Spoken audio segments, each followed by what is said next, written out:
जय हिंद बच्चों। आप इस समय महामना इंस्टीट्यूट के यूट्यूब चैनल से जुड़े हुए हैं और मैं आपका महामना इंस्टीट्यूट के यूट्यूब चैनल में स्वागत करता हूं। आज हम लोग क्लास 10th CBSE फिजिक्स के अंतर्गत जो first chapter reflection and refraction of light है, इसके हम मैग्निफिकेशन ऑफ स्फेरिकल मिरर पढ़ेंगे।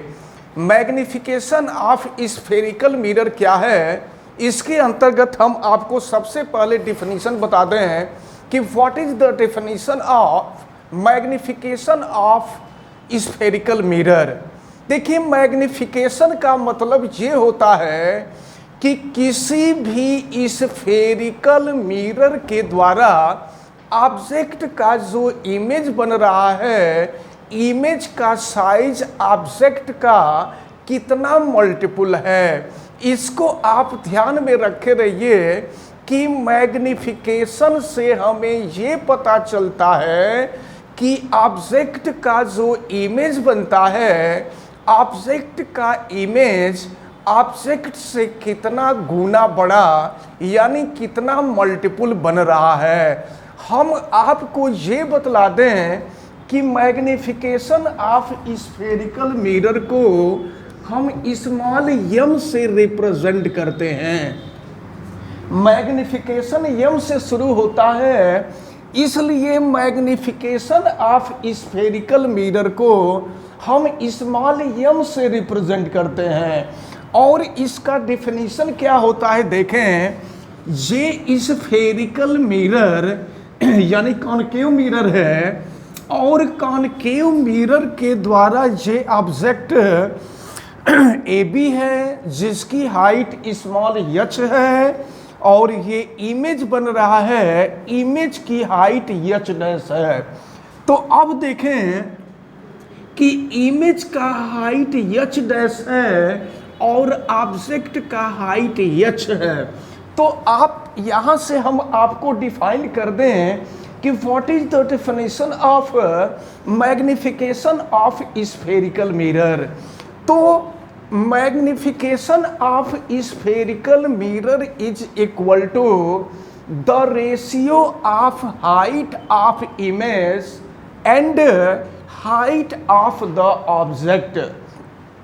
इमेज के हाइट और ऑब्जेक्ट के हाइट का जो रेशियो होता है वही मैग्निफिकेशन होता है।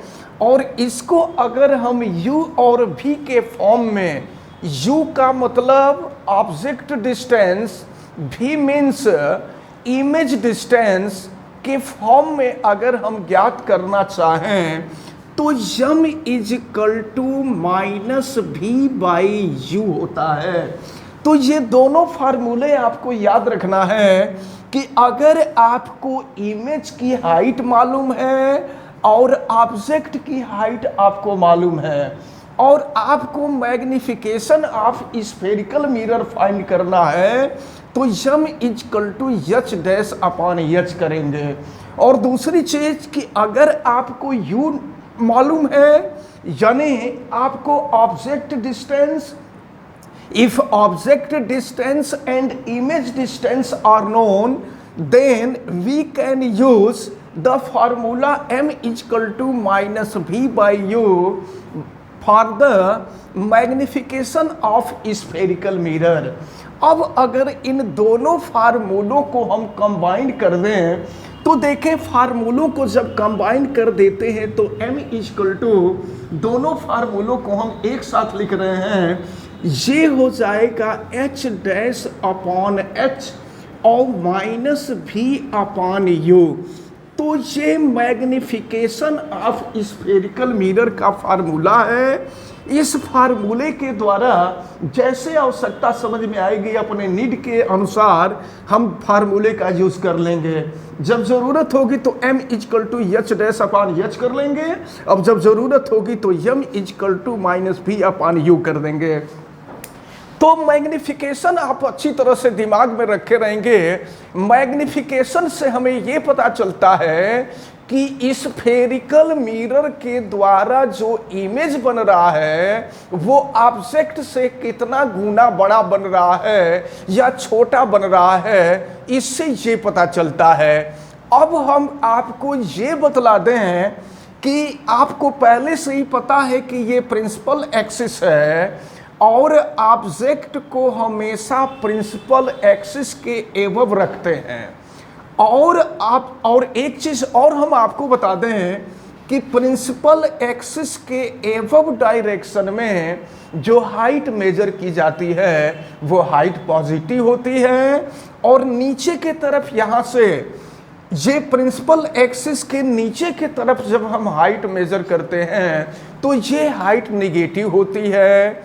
एक चीज और हमने आपको पिछले वीडियो में बताया था कि जिस डायरेक्शन में लाइट रे चल रही है, अगर उस डायरेक्शन में हम डिस्टेंस मेजर कर रहे हैं तो वह डिस्टेंस पॉजिटिव होती है, और अगर हम अपोजिट डायरेक्शन में डिस्टेंस मेजर कर रहे हैं तो वो डायरेक्शन नेगेटिव होती है।